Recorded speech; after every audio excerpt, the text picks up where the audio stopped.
Ask most people about 2008, and they'll give you the same story. Reckless bankers, bad home loans, and a real estate crash. They'll tell you we learned our lesson, fixed the rules, and moved on. Here's the problem. Every word of that is a lie. What happened in 2008 wasn't the end of anything. It was just the beginning. We're now staring down something far more dangerous, and to grasp what's really happening in 2026, you need to understand one harsh reality. The 2008 collapse was never actually solved. We just shifted the problem. Back then, the crisis came from too much private borrowing.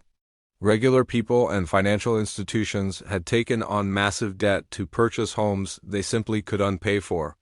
When everything fell apart, those debts turned toxic.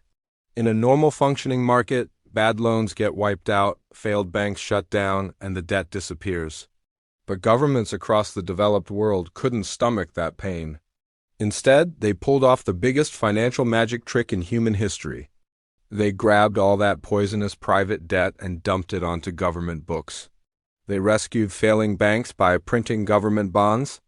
They created trillions in new money, dollars, euros, pounds, to purchase the worthless assets nobody wanted. The debt never went away. They just moved it from one pocket to another. We transformed a housing disaster into a government debt disaster. America's national debt sat around $9 trillion back in 2008. Right now, it's blown past $36 trillion. We fixed the last crisis by guaranteeing the next one would be even worse. But here's the terrifying difference. This time, it's not some investment bank going under. It's the United States Treasury, the Bank of Japan, the European Central Bank that are drowning, and nobody's coming to save them. Last I checked, we're not getting rescue packages from outer space. What makes this coming meltdown fundamentally different from 2008 is the actual trigger mechanism. Back in 2008, the fear was credit risk. Would you get your money back at all?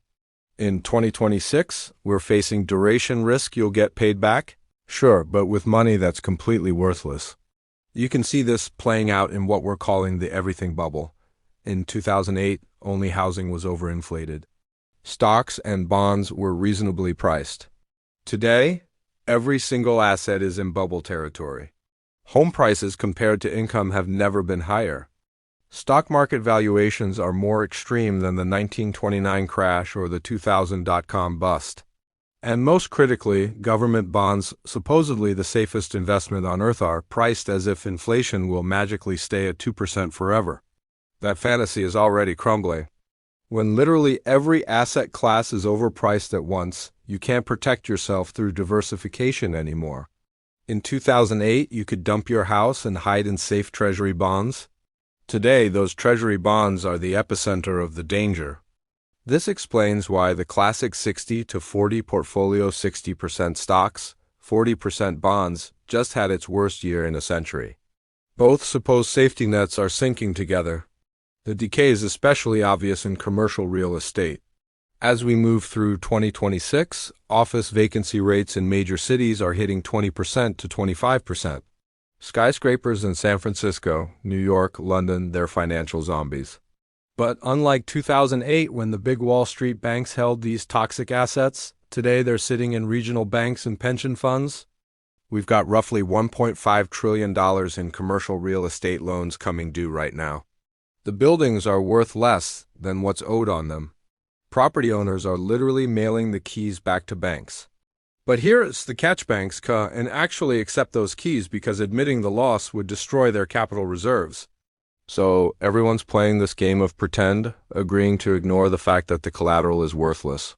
Sound familiar? It's exactly what happened in 2007 with subprime mortgage. Except this time it's bigger because it involves the retirement savings of ordinary people through pension funds, not just risky hedge fund bets. On top of that, the market's internal machinery has gotten weaker, not stronger.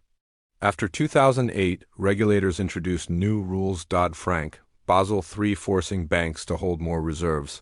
Sounds smart, right? But it created an unintended disaster. It killed market liquidity. Banks used to cushion market drops. When prices fell, they'd step in and buy. Now regulations make it too costly for them to maintain inventory. So the role of stabilizing markets shifted to high-frequency trading algorithms and hedge funds. These players have zero obligation to steady anything. Their computer programs are designed to yank liquidity the instant things get volatile, which means the next crash won't be a gradual decline. It'll be like falling through air. We've already seen glimpses of this in March 2020 and during the flash crashes. Prices don't slide down, they vanish. You'll try selling your Apple shares or Treasury bonds, and there will be literally nobody willing to buy on the other side. The illusion of liquidity is the specific trap waiting in 2026. The emergency exit appears wide open. But when panic hits, everyone will realize it's just painted on the wall. The 2008 crisis was a deflationary shock that got solved with inflation. Print more money. The 2026 crisis is beginning as inflation during a slowdown.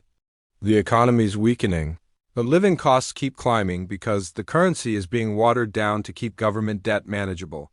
Central banks are cornered.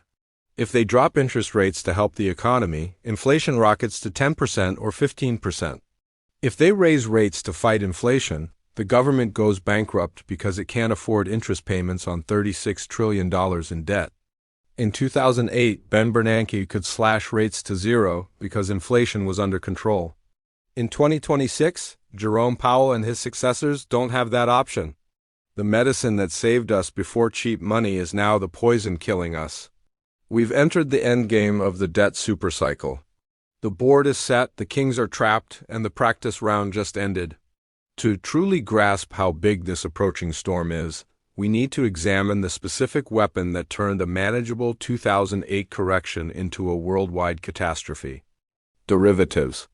In 2008, the financial bomb was the credit default swap, basically side bets on whether people would pay their mortgage. When crisis struck, everyone discovered these bets were worth way more than the actual houses. Regulators swore this would never happen again. They promised to make the system safer. But if you check the bank for international settlements data for 2026, you'll see they did the complete opposite.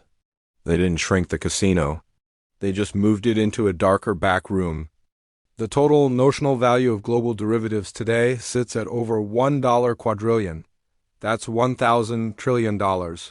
It's such an absurd number that human brains can't even process it, more than 10 times the entire planet's economic output. Regulators will tell you to relax. They'll argue that notional value doesn't matter, that the net exposure, what's actually at risk after everyone settles up, is much smaller. This is the exact same lie they told in 2007. Net value only works when things are calm. It only functions when every single counterparty can pay what they owe. In a system-wide crisis, that netting falls apart. If your counterparty goes bankrupt, you're not on the hook for the net anymore. You owe the full gross amount. The chain reaction that follows doesn't grow steadily, it explodes exponentially. And the truly frightening change after 2008 was concentrating all this risk into central clearinghouses. Before 2008, banks traded directly with each other. It was messy and spread out. After 2008, regulators forced all trades through these central clearinghouses. The idea was that clearinghouses would act like mega insurers backing every trade. But what they actually created were the biggest single points of failure in financial history. Instead of spreading risk across thousands of banks, we now have the entire global financial system's risk concentrated in just a handful of clearinghouses in London, Chicago, and New York. If a major clearinghouse collapses, maybe because a giant globally important bank defaults, there's no bailout big enough to fix it. The clearinghouse is the market. If it fails, the financial system ends. We replaced a minefield with a single nuclear bomb and called it safety. This created the perfect conditions for shadow banking to explode. Since traditional banks got regulated into paralysis after 2008, the risky lending didn't stop. It just moved to places the Federal Reserve doesn't control: hedge funds, private equity, asset managers. This shadow sector, called non-bank financial intermediaries, now controls nearly half of all global financial assets. In 2008, shadow banks were investment banks like Bear Stearns. Today, shadow banks are private credit funds. Private credit is the new subprime.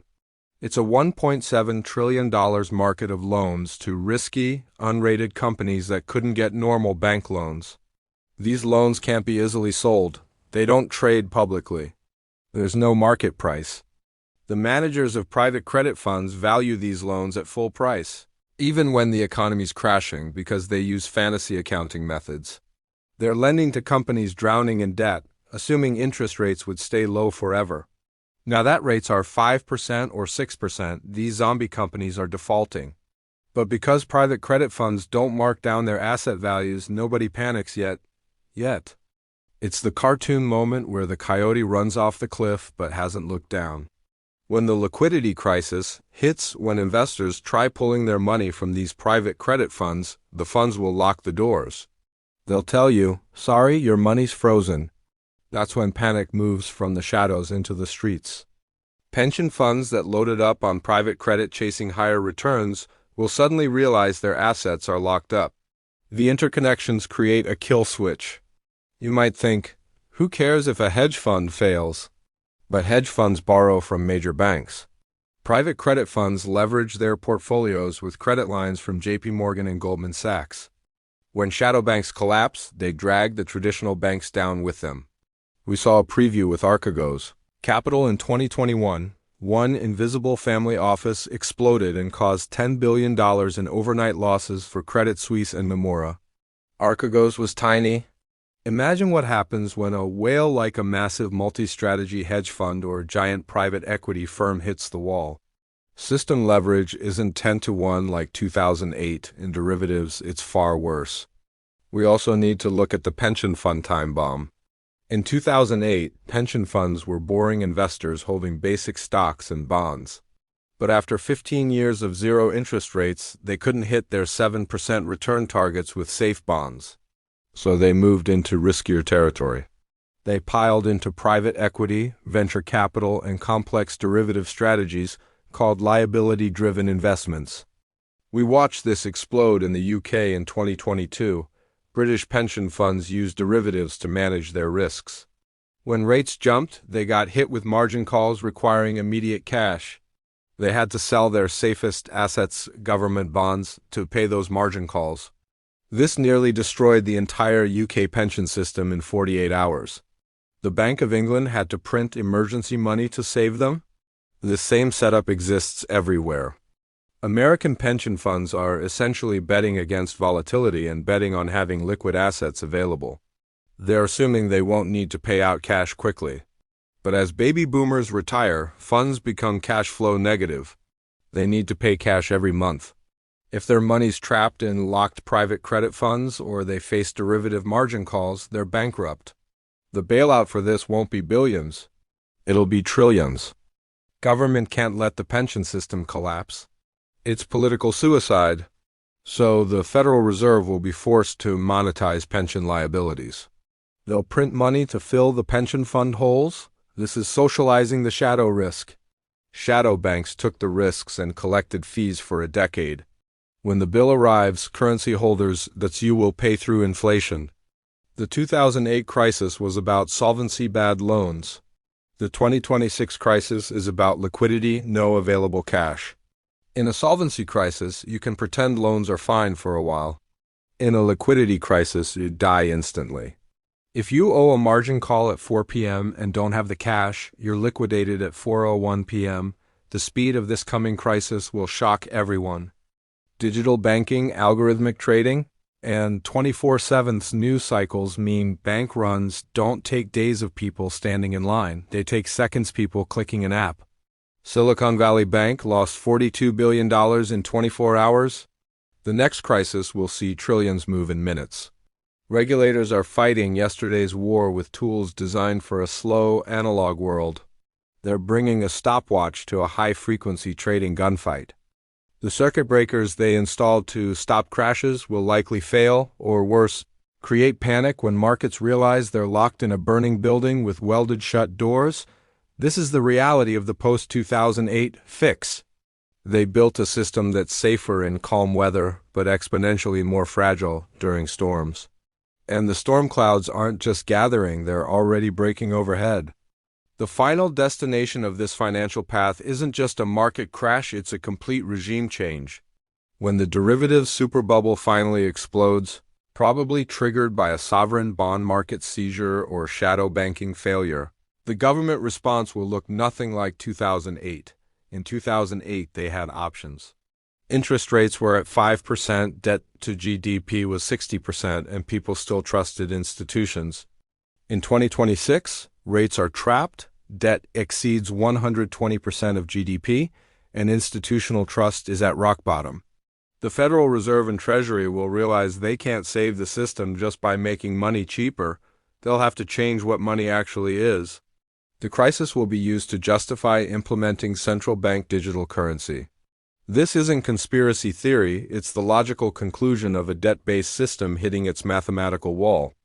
When the next liquidity freeze hits, banks will stop lending completely. ATMs might go dark, credit card networks could seize up. In that moment of terrified paralysis, the Federal Reserve will unveil the solution they've been building since launching. FedNow in 2023, they'll offer every American a direct account with the Fed. They'll say, "The greedy private banks failed you again? We're bypassing them. Download this app and we'll deposit your emergency money directly into your digital wallet." Desperate people needing money for food and rent will accept it. But in doing so, they'll walk into a digital prison. Central bank digital currency solves government's two biggest problems: inflation control and social unrest. With digital currency, they can implement negative interest rates. If the economy's slowing, they can program your money to expire if you don't spend it within 30 days. This forces economic activity. If inflation's too high, they can limit how much you spend on specific goods like gas or meat, effectively rationing consumption without raising prices. It's the ultimate central planning tool. It transforms money from a store of value into a permission system. The 2008 crisis nationalized debt. The 2026 crisis will nationalize currency. But before installing the new system, the old system must clear its liabilities. This brings us to the most terrifying concept, the Great Taking.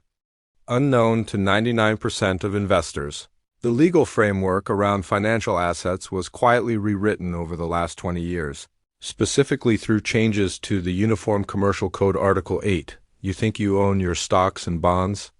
You think if your brokerage goes bankrupt, your assets are protected and separated. This is a legal myth.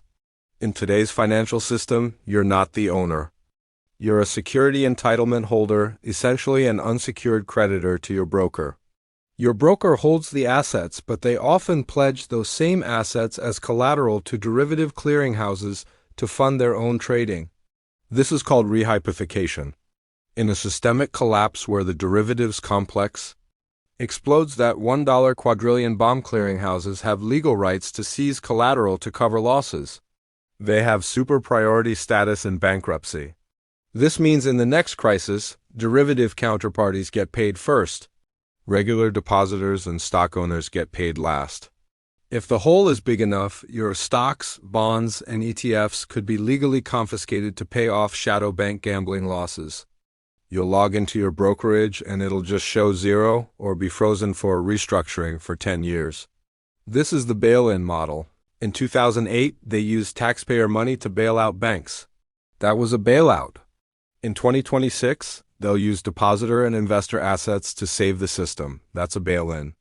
They've already set up the legal framework for this. They just need the crisis to pull the trigger. So how does someone survive a bail-in scenario and transition to programmable currency? The strategy must be radical disintermediation. You must remove the middleman from your wealth. If your wealth depends on a bank, broker, or government promise to exist, it's vulnerable.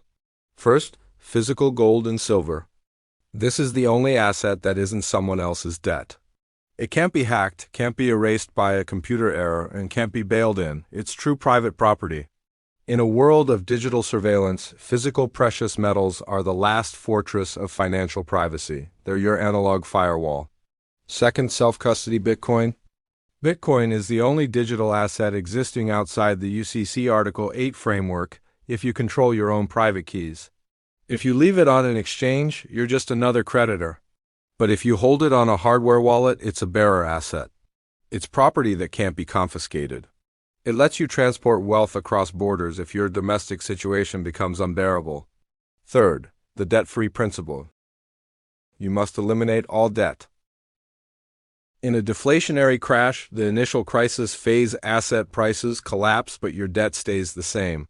If you have a mortgage on a house that loses 50% of its value and the bank demands payment, you're destroyed. To survive the volatility, you must own your lifeboat outright. No leverage.